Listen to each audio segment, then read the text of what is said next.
हे माधव, हे गोविंद, हे कृष्ण, हमें धरती का सुख नहीं, अंतर आत्मा का अधरा अमृत का दान करें।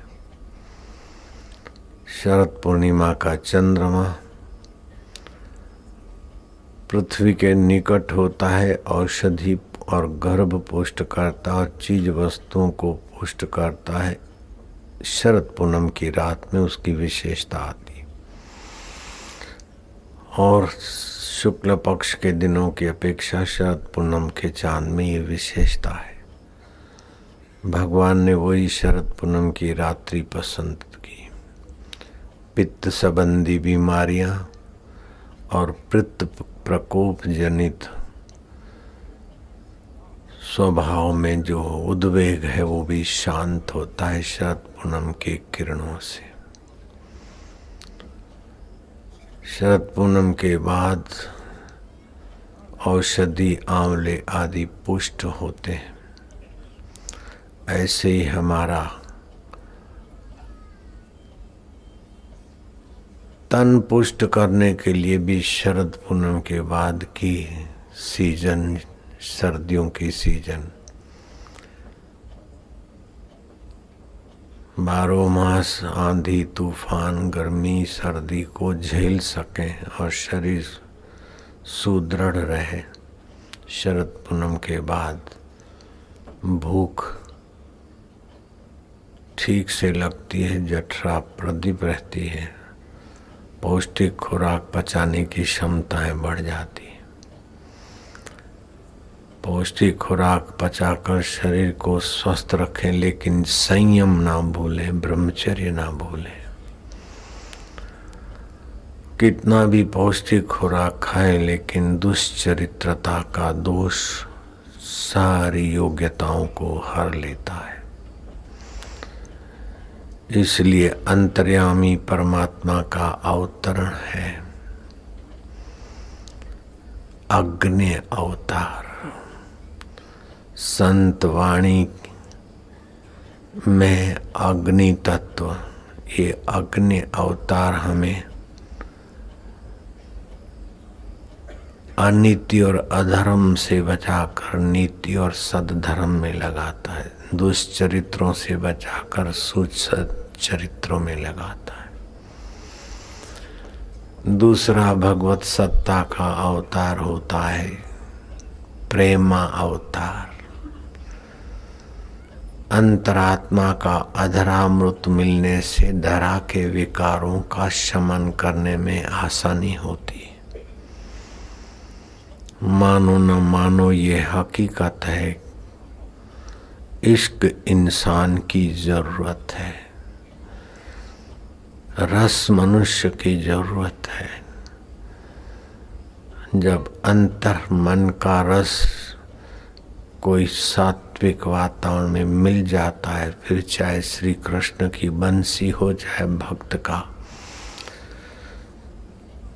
कोई वाजिंतर हो या संत की वाणी हो, हमारे मन को सुखद अवस्था प्राप्त होती है तो विकारों के दलदल से बचने में सरलता हो जाती है।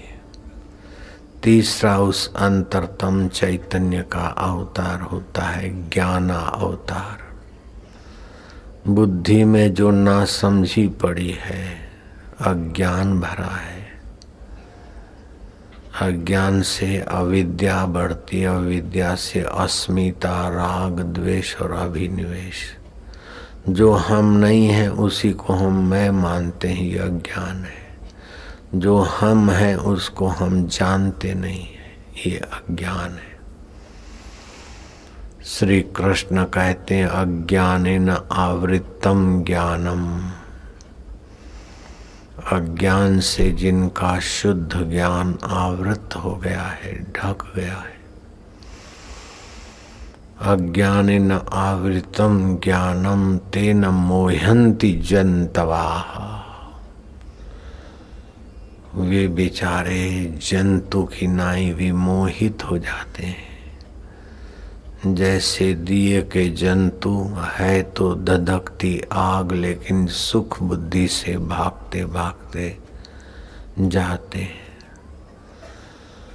जो पहले के गए वे तो तड़प तड़प के प्राण दे रहे हैं, लेकिन दूसरे भी भागे जा रहे हैं।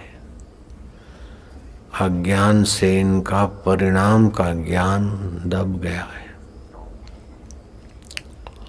ये जो मजे लेते हैं उसके बदले में कैसी कैसी सजाएं हैं,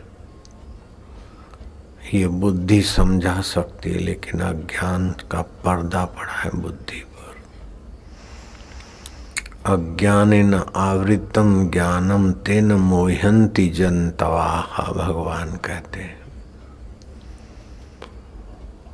ये अज्ञान को मिटाने के लिए ज्ञान चाहिए, और वो ज्ञान अवतार भगवान का अंतर्यामी परमात्मा का स्पूर्ण ज्ञान अवतार गुरुओं के द्वारा अथवा भगवान स्वयं। जैसे करदम और देवहूति के यहाँ ज्ञान अवतार भगवान का प्रकट हुआ, वसुदेव देवकी के यहाँ प्रेम अवतार प्रकट हुआ, और वहाँ संतवाणी में धर्मावतार प्रकट होता है। तो धर्मावतार सच्चरित्र लाता है, प्रेमावतार रस लाता है, ज्ञानावतार अज्ञान मिटाता है। नारद जी जा रहे थे, एक सुंदरी विलाप करती हुई दिखी। उसके इर्द गिर्द कई महिलाएं पंख हाँक रही है, टाढ़स बंधा रही है। नारद जी तनिक नजदीक गए तो उस महिला ने कहा, भो भो साधु, सुनो सुनो साधु पुरुष, मम चिंतामपि नाशेत, मेरी चिंता का नाश करो। नारद जी ने पूछा, देवी तुम कौन हो? और ये जो दो बच्चे जो प्रौढ़ पड़े हैं वो कौन है? आंध्र प्रदेश में मैं उत्पन्न हुई, कर्नाटक में मैं फली फूली, महाराष्ट्र में सम्मानित हुई, गुजरात में मेरे अंग भंग हो गए, ढोंग बढ़ गया। मैं भक्ति हूँ। वृंदावन में श्री कृष्ण के चरण रज के प्रभाव से मैं तो युवा हो गई हूँ, लेकिन मेरे बेटे वृद्ध हो गए। माँ युवती और बेटे वृद्ध, ये ज्ञान और वैराग्य है। भक्ति तो करते हैं, लेकिन ज्ञान वैराग्य बूढ़े हैं, वृद्ध हैं। माँ युवा हो और बच्चे वृद्ध हो तो माँ को कैसा बीतता होगा। नारद जी ने कहा, हे देवी, मैं तेरा दुख का अंत करूंगा। नारद जी उसका दुख मिटाने के लिए यत्न करने गए। तो आकाशवाणी हुई, आप यत्न में सफल हो। नारद जी साधु साधु। आकाशवाणी ने कहा सफल हो, लेकिन क्या करूं सफल होने के लिए, ये तो नहीं बताया। आश्रमों में, मठों में, मठाधीशों के द्वार पर गए नारद जी, ज्ञान और वैराग्य कैसे युवान हो, भक्ति का दुख मिटाने का उपाय बताओ। नारद जी जैसे संत नहीं जानते तो दूसरे मठाधीश क्या जाने बेचारे। कईयों ने तो मौन धारण कर दिया, कईयों ने असमर्थता बताई, कई कुछ पलायन भी हो गए। ऐसा भागवत में आता है। यात्रा करते करते विशाला नगरी के तरफ चिंतित तत्परता से आगे बढ़ते हुए नारद जी को सनकादि ऋषियों ने देखा। नारद, इतने विह्वल होकर कहाँ जा रहे हो? नारद जी ने सारी घटना का वर्णन कर लिया। तब सनकादि ऋषियों ने कहा, कि ज्ञान और वैराग्य के बिना जी भक्ति रोती रहती है और ज्ञान वैराग्य बढ़ेगा भगवत कथा से। संसार में तो राग और द्वेष, विषय वासना और तेरा मेरा, घरों में भी आकर्षण राग द्वेष। तुम श्रीमद् भागवत की कथा का आयोजन करो, उससे भक्ति के जो बालक वृद्ध हो गए, मूर्छित हो गए, उनकी मूर्छा टूटेगी। तुम भगवत कथा ज्ञान वैराग्य की मूर्छा मिटाकर उन्हें पुष्ट करने के लिए, और ये भगवत कथा जगत की व्यथाओं को मिटाने में सक्षम है। तो भगवत कथा कहती है कि हे मानव, तू संसारी सुखों के पीछे पतंगियों की नाई दौड़ मत। तो अपना विवेक जागृत कर रही, ये भोगेंगे वो खाएंगे, बाहर से सुख अंदर मत भर। अपने अंतरात्मा के सुखद स्वभाव का सुमरण करके शांत हो। श्वासोश्वास में भगवत नाम सुमरण करके भगवत रस जगा। जिस रस को पाना है, जिस भगवत सुख को पाना है, उसके विषय का ज्ञान होना चाहिए। जिस विकारों से हम बार बार परास्त हो जाते, उन विकारों का परिणाम दुख है। ऐसा कोई विषय सुख नहीं जिसके पीछे दुख नहीं हो। भोजन तो करो, लेकिन मजा लेने के लिए भोजन करा तो बीमारी देगा।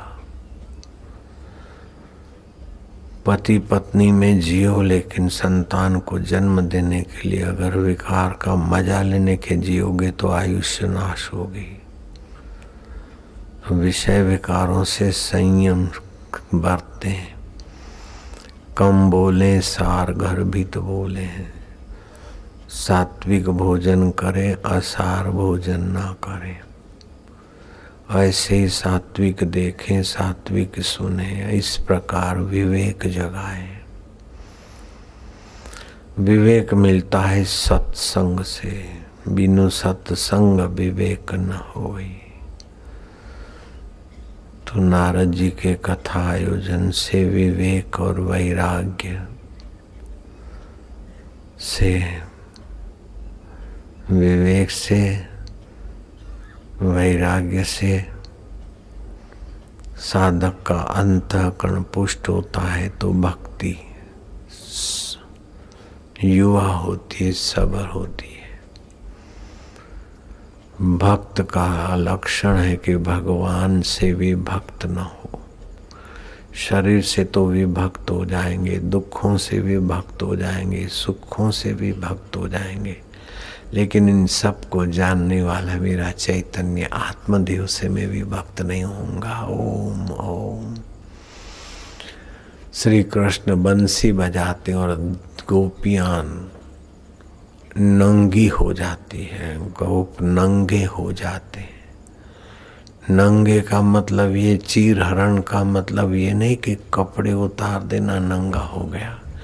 नई मान्यताओं की परतें छोड़ देते हैं। मैं फलाना हूँ, फलानी हूँ, मैं फलानी जाति का हूँ। ये शरीर को मैं मानने की जो परतें हैं वे सब हट जाती है प्रेमा भक्ति में, चिन्मय सुख में। और ग्वाल गोपियों को अधरामृत का रस मिलता है। राम तीर्थ गाते खुश फिरता नंगम नंगा है, नैनों में बहती गंगा है। नैनों में ज्ञान दृष्टि है। वासुदेव सर्वमिति, विकारों से उपरामता है। खुश फिरता नंगम नंगा है, नैनों में बहती गंगा है। जो आ जाए सो चंगा है, दिल रंग भरा मन रंगा है। वाह वाह। कोई शिकवा नहीं, कोई फरियाद नहीं, कोई आकर्षण नहीं, कोई विकर्षण नहीं, सब बीत रहा है। वाह प्रभु, ये भी गुजर जाएगा, वह भी गुजर जाएगा, ये भी देख, वो भी देख, देखत देखत ऐसा देख, मिट जाए धोखा रह जाए एक। एकम सत्यम, वो सत्य स्वरूप आत्मा। ओम ओम चैतन्य स्वरूप।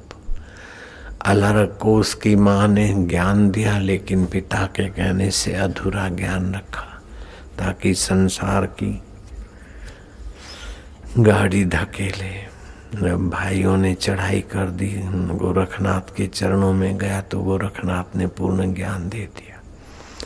अलर्क को पूर्ण ज्ञान मिलने से पूर्ण सुख, पूर्ण शांति, पूर्ण नित्य नवीन रस मिला।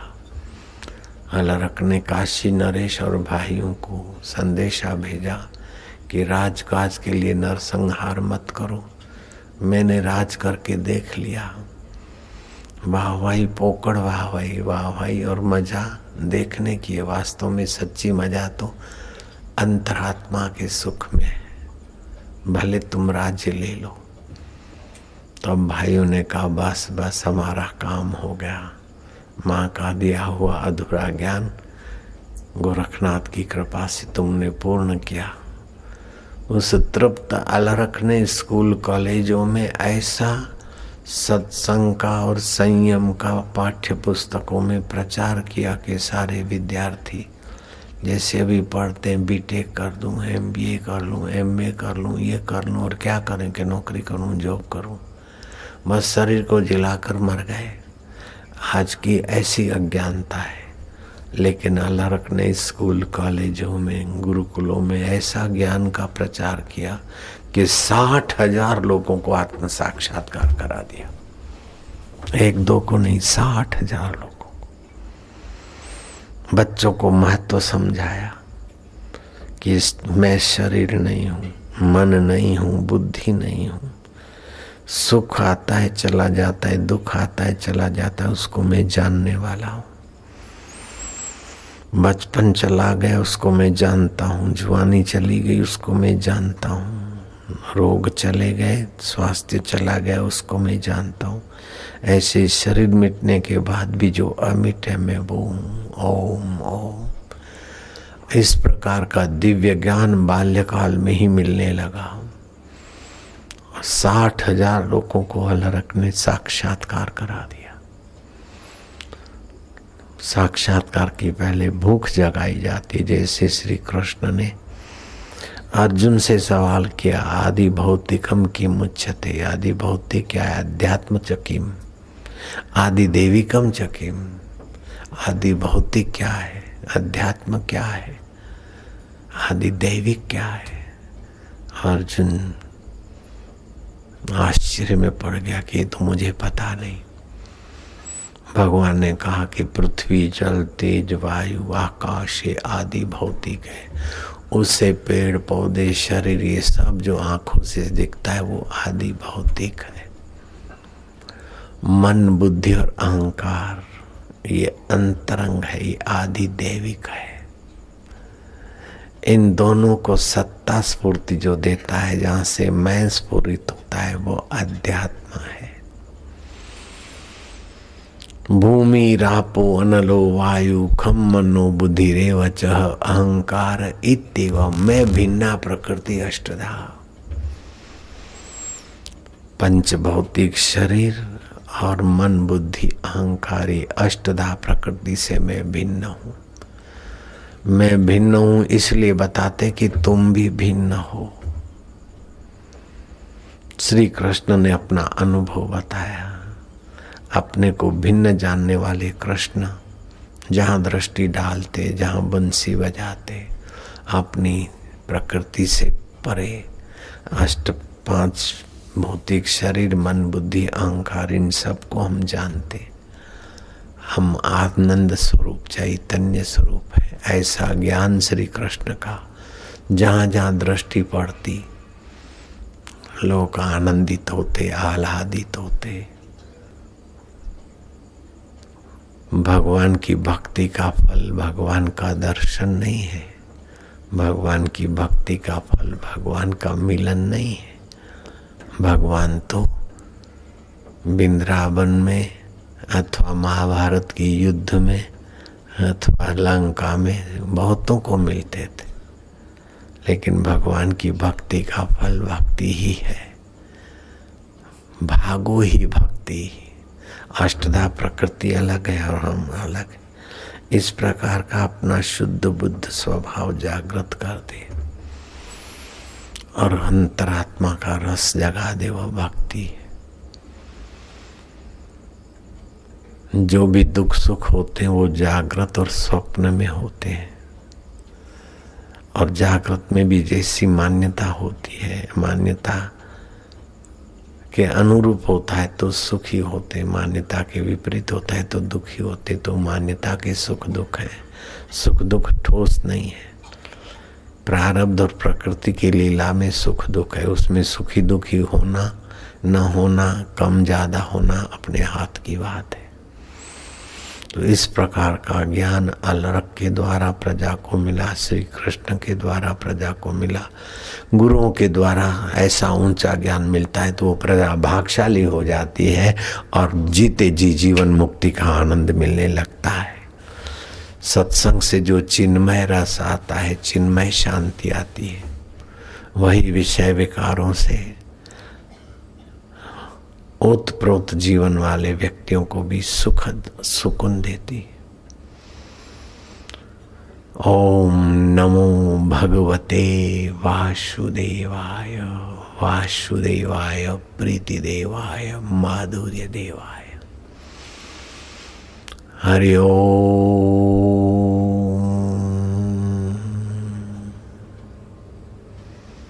ये विश्रांति योग है, नादानुसंधान योग है।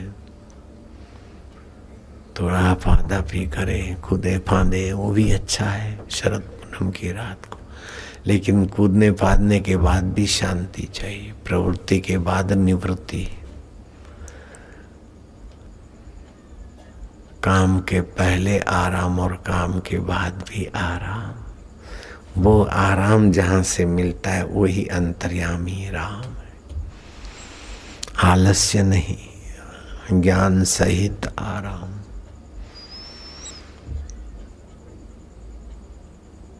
हरि ओम ओम ओम ओम ओम ओम ओम ओम ओम प्रभु जी, ओम प्यारे जी, ओम ओम ओम ओम ओम ओम ओम ओम ओम ओम ओम ओम ओम ओम।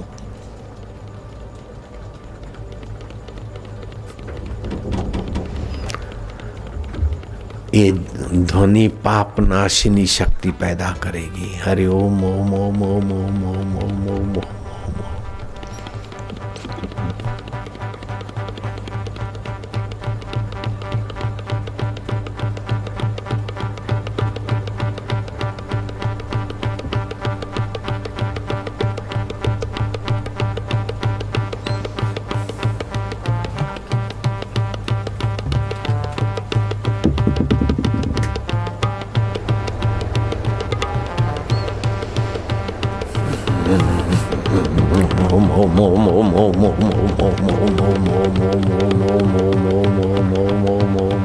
आनंद। ओम ओम ओम माधुर्य। ओम ओम ओम ओम ओम ओम ओम ओम ओम।